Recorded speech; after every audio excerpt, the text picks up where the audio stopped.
Bonjour. L'épître de l'apôtre Paul aux Éphésiens, chapitre 2, verset 8. L'apôtre Paul nous dit ceci. Car c'est par la grâce que vous êtes sauvés, par le moyen de la foi. Et cela ne vient pas de vous, c'est le don de Dieu. La foi, c'est un don que Dieu donne à ses enfants. Et comment nous donne-t-il ce don-là? À la vie. La foi est dans la vie. Quelle vie? La vie de Dieu que nous avons reçue le jour de notre nouvelle naissance. Il n'y a pas de foi dans la vie naturelle. La vie naturelle, quelles que soient ses déclarations, c'est une vie qui est incrédule. La foi est dans la vie de Dieu. Tous les enfants de Dieu réellement nés de nouveau ont la foi. Maintenant, c'est une question de mesure. Et tout dépend de la manière dont nous allons, avec l'aide du Saint-Esprit et la croix, cultiver cette foi qui est en nous. Pouvoir accomplir les bonnes œuvres que Dieu a préparées d'avance pour que nous les pratiquions. Évidemment, chacun a sa dose de foi.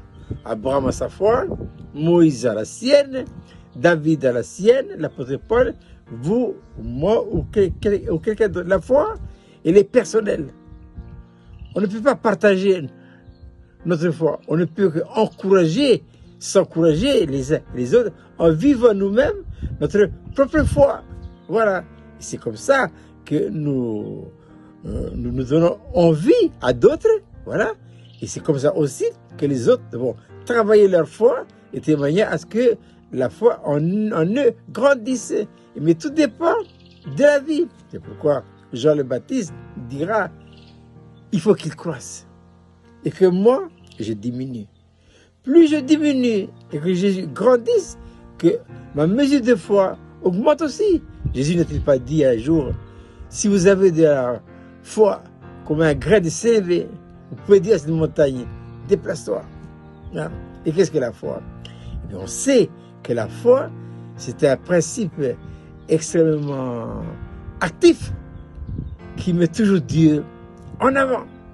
La foi, dirait un jour Oswald Chambers, est à l'égard de Dieu une confiance totale, incapable de douter de la fidélité de Dieu à l'égard de ses promesses.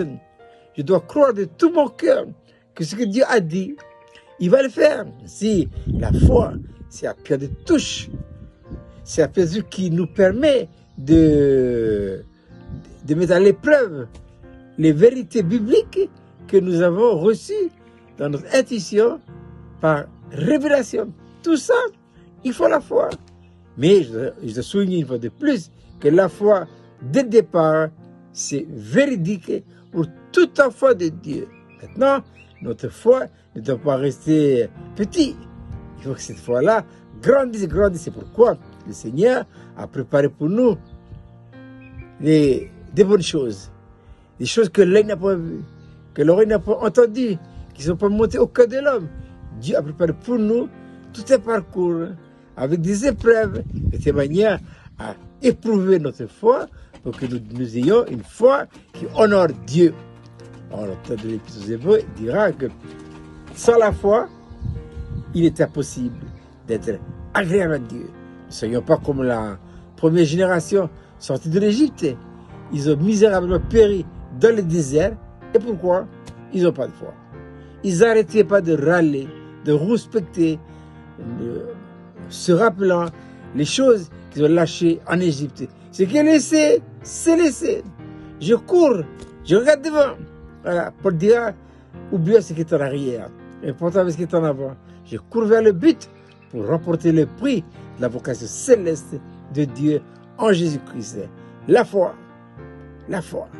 Que le Seigneur nous accorde une dose de foi suffisamment nécessaire pour l'honorer, pour le glorifier. Et je dois dire ceci ce matin, c'est que Dieu aime les hommes et les femmes de foi. Il n'y a pas de hasard dans la vie d'un enfant de Dieu. Romains 8, 28, toutes choses concourent au bien de ceux qui aiment Dieu et de ceux qui sont appelés selon son dessein.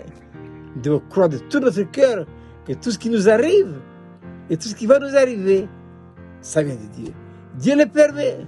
Et pourquoi le permet-il? C'est pour booster notre foi, c'est pour nous encourager à être des hommes et des femmes de foi. Il ne me reste plus qu'à vous souhaiter de passer une agréable journée.